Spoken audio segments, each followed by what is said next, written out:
ہٹ جائیں, کیوں لڑ رہے ہیں, ادھر ہو جائیں, لڑ کیوں رہے ہیں اتنا, کیوں لڑ رہے ہیں ادھر, بتائیں کیا وجہ بنی, میرے پاس ہیں, کیوں لڑ رہے ہیں آپ, کیا ہوا؟ پہلے اس نے میرے لیڈر اور پارٹی کو گالی دی ہے. پہلے اس نے دیا. کیا ہوا سر پہلے اس نے دیا. ہاں جی کیا ہوا؟ اس نے دیا پہلے. اچھا آپ کے لیڈر, آپ نے اس کے لیڈروں کو برا بولا, اس نے آپ کی پارٹی کو برا بھلا کہا. وہ میرے پیارے بچوں, نوجوانوں, بات یہ ہے کہ آپ کیوں پاکستان کے گلی گلی کچوں پہ آپس میں لڑ رہے ہو سیاسی جماعتوں کے لیے؟ او بھائی, سیاسی جماعتیں اس لیے بنتی ہیں ایک ملک میں, ایک آزاد ملک میں, کہ وہاں حکومت بنانی ہوتی. اب حکومت بنانے کے لیے, یعنی ڈیموکریسی کے لیے, ہمارے ملک میں جمہوریت ہے, سیاسی جماعتیں بنائی جاتی ہیں.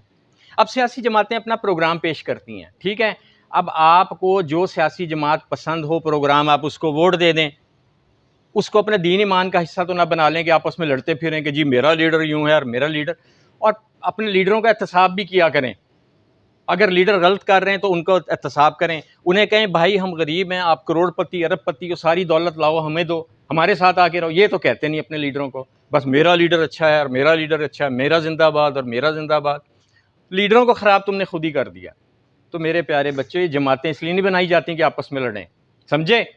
اور ویسے بھی اسلام میں ہے کہ تمام مسلمان آپس میں بھائی بھائی ہیں. چلیں گلے ملیں, سارے بچے گلے ملیں, سب نوجوان چلیں, آپ گلے ملیں سب.